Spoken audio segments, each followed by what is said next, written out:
L'état de santé de la deuxième économie mondiale, croissance, inflation, production, de nombreux indicateurs sont moroses. On en parle avec Laurent Tchouel. Bonjour. Bonjour, Vous David. êtes analyste économique. Alors d'abord, si on regarde un petit peu l'évolution sur les 2 dernières années, on s'aperçoit que la croissance est quand même en nette phase d'atterrissage.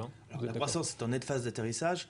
On parle de 7% pour cette année. Certains économistes ont révisé, disent que la vraie croissance est entre 2 et 3%. Un petit rappel, la Chine est une grande puissance, c'est le deuxième pays le plus riche au monde. C'est 17% du PIB mondial, 15% du commerce mondial.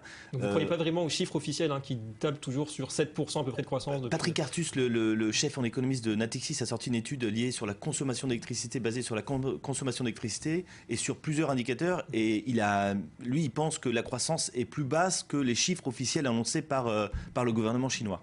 Et qu'est-ce qui fait que c'est aujourd'hui que ça ralentit, depuis 2-3 ans? C'est quoi les facteurs principaux qui expliquent? Alors en fait, ça fait un moment qu'on aurait pu prévoir ce ralentissement. La Chine a une politique de hausse des salaires, 15% de hausse des salaires entre 2000 et 2013. À partir de là, il y a eu une baisse de la compétitivité et la baisse de la croissance chinoise s'explique notamment par ça. Alors c'est un petit peu une normalisation, ça fait 25 ans qu'il y a une croissance folle. Donc on l'a dit, en phase d'atterrissage. Est-ce que tout va dépendre maintenant de la manière dont cette économie va atterrir? Si c'est brutal, ce sera une crise peut-être mondiale. Si c'est contrôlé, à ce moment-là, il y aura peut-être d'autres pays dans la région, Asie du Sud-Est, qui prendront le relais de la croissance.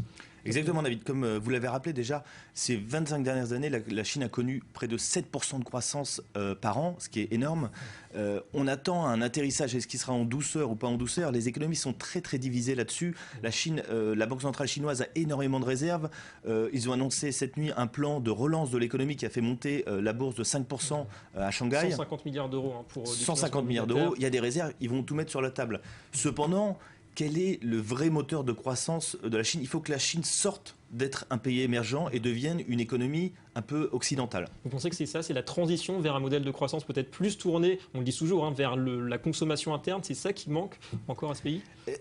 Comme j'ai dit, le gouvernement chinois a augmenté les salaires de près de 15% par an entre 2000 et 2013. Les Chinois n'ont pas consommé ou peu consommé et ont beaucoup épargné.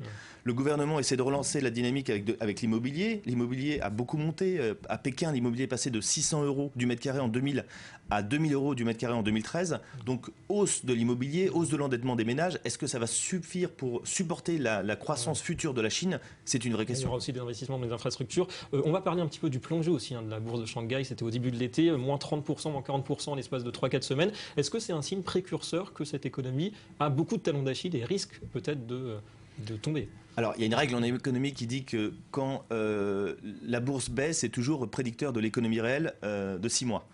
Cependant, la bourse avait beaucoup monté, 150% en un an. Pourtant, il n'y a pas eu de croissance folle. Il y a beaucoup exactement, il y a beaucoup de petits spéculateurs. Donc, on est pour l'instant dans un moment de correction. Tout va bien. Si le mouvement s'arrête là, on va dire que les choses se stabiliseront et ça ne sera pas un indicateur avancé. Si le mouvement s'accentue et s'accélère, ça pourra devenir inquiétant pour l'économie future dans 1 an ou 2 ans. C'est peut-être un indicateur avancé. Grosse correction pour vous, c'est quand même. C'est une correction pour l'instant. Quand on monte de 150% et qu'on baisse de 30%, on n'a pas. C'est seulement une correction. Alors Laurent, ce qui est intéressant aussi, c'est le marché de l'automobile. C'est un petit peu un des symboles de ce ralentissement chinois. De nombreux constructeurs européens misaient sur la croissance complètement folle de ce marché ces dernières années. Puis là, on s'aperçoit que finalement, ça ralentit sur les 6 derniers mois. Grosse baisse de la demande. Est-ce que c'est vraiment l'image de cette économie qui... C'est l'image de cette économie, David. La consommation automobile est l'image de l'économie d'un pays en développement.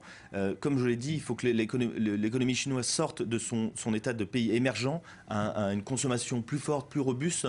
Et la baisse de la consommation automobile est un indicateur avancé que cette transition n'a pas encore été faite. Merci beaucoup Laurent Tchouel pour toutes ces explications. Allez, on se penche sur le cas de l'Irak, 4e réserve mondiale de pétrole, une ressource qui